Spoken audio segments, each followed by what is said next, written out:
Hello, this is Tola from Trifold Productions with another Blender quick tip. And in this quick tip, I'm going to show you how you can create puddles, fully functioning puddles with rain splashes and so on and so forth inside of Blender by using the one-click physical puddles add-on. Recently, the developer changed it to just physical puddles, but it's still the same add-on. It works in Blender 4.0 all the way up to 4.4. I'm using 4.1 myself for the tutorial. And it's not free.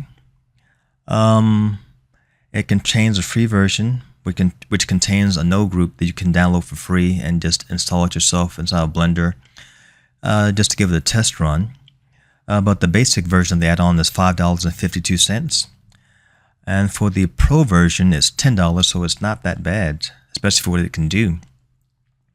Renders in Eevee and Cycles. I'm using Cycles myself because Cycles as a more realistic looking result. And in order for the add-on to actually work on your material, you have to have pretty much a height map or a normal map plus some other nodes. I'll show you what those are when we get into the tutorial, but those have to be present for the add-on to work in your scene. Now I already have a scene set up myself, but I'll leave a link with the add-on below the video so you can download yourselves and check it out, but the installation process is still the same. Just go to Edit, Preferences, Install, navigate where you download that zip file, click on it, click on Install Add-on. Let me type in Puddle, P-U-D-D-L-E, and put a check in the box and it's ready and set to go. I'm going to go to the scene I've already set up here, so go to File, Myself, and here's the scene I have. Now we're going to keep these two windows open because it's a node setup.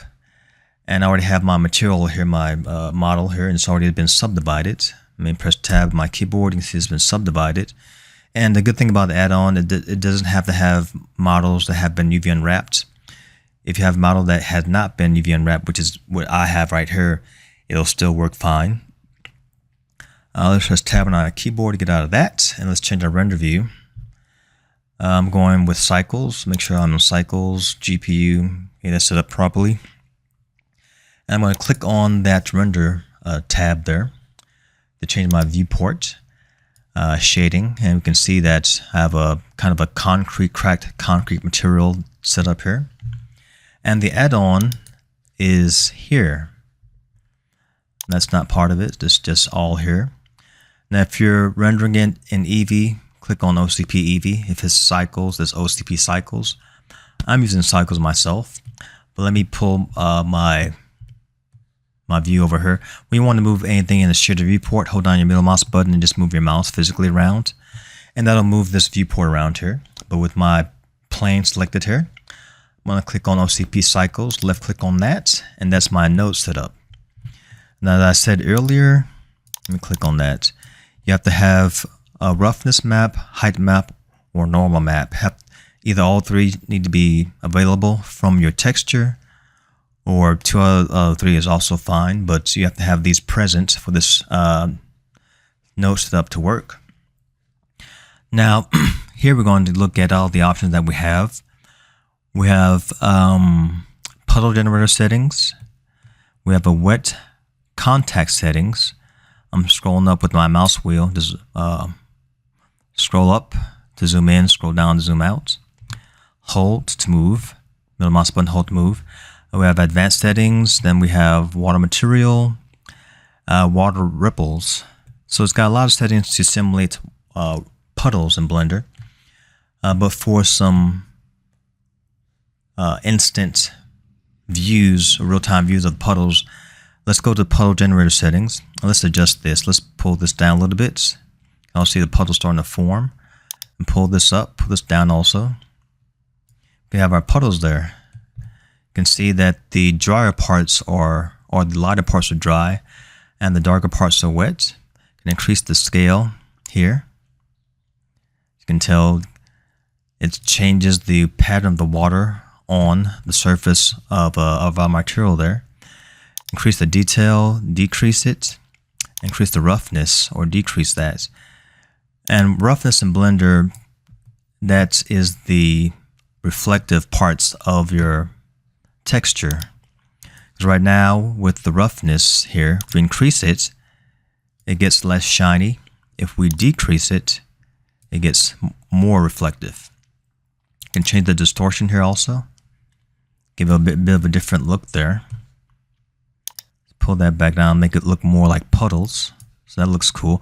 But you can adjust it to the way you want it to look in terms of your own preference. We have our wet context settings.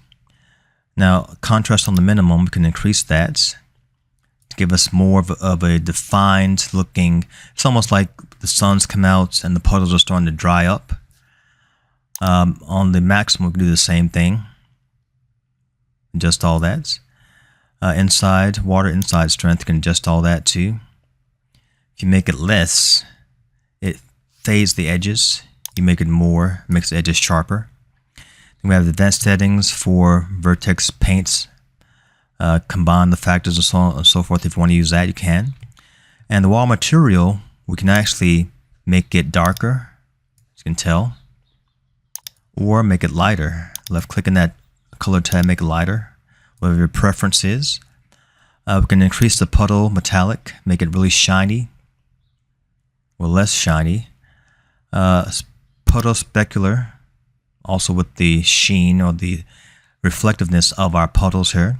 Puddle transmission, you can adjust that. The puddle IOR, that's the image of refraction that the light has on your puddles. You can change that if you want. This aspect of this section is with the ripples. Increase ripple height. The scale of it, adjust that also. The bump, can adjust that.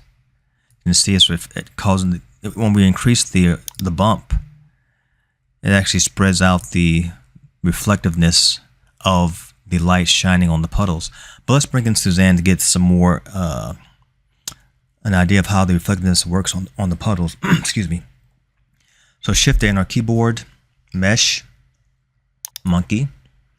There's Suzanne. I'm going to pull her up here, and we're going to move her over. Let me see. Oh, that's pulling her down. You see on the y-axis, pull her forward. And we're going to see how reflective she is on our ground here. And it gives realistic reflections too. I mean, it's not like overwhelming. It's not like a mirror, but it's more like a water puddle. So we can see her reflection there a little bit more, which is not bad. If we go down further,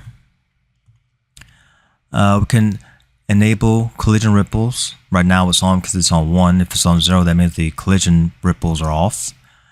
Can add to the ripples, increase the bump strength, increase the detail, distort the collision, can change that also.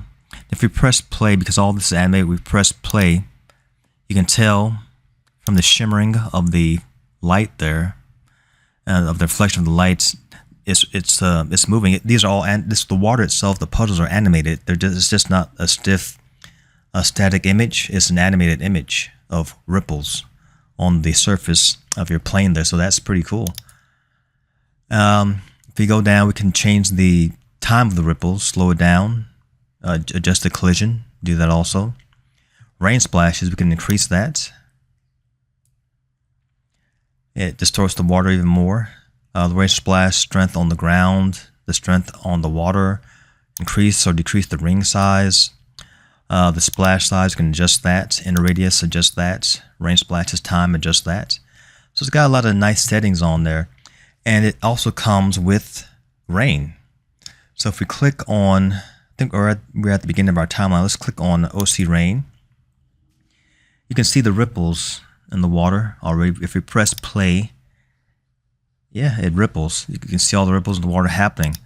So it's a really nice real-time puddle simulator. And if we were, because I've done this in Blender before, I've done water splashes from scratch, built them from scratch, and it takes some time to get that done. And a lot of times the results aren't what you're looking for, but this gives you the exact results. So it's a pretty nice add-on. It does the job, does it really quick, really easy. In less than 10 minutes, we already have a working puddle simulation in Blender without any problems. So yeah, it's a really nice add-on. Try it for yourselves. Download the link, the free version of it, and give it a run through. And I hope you guys have learned something from the tutorial. And it was fun actually showing you guys what this add-on can do. Remember to like and subscribe, and I'll see you guys on the next one. All right, adios.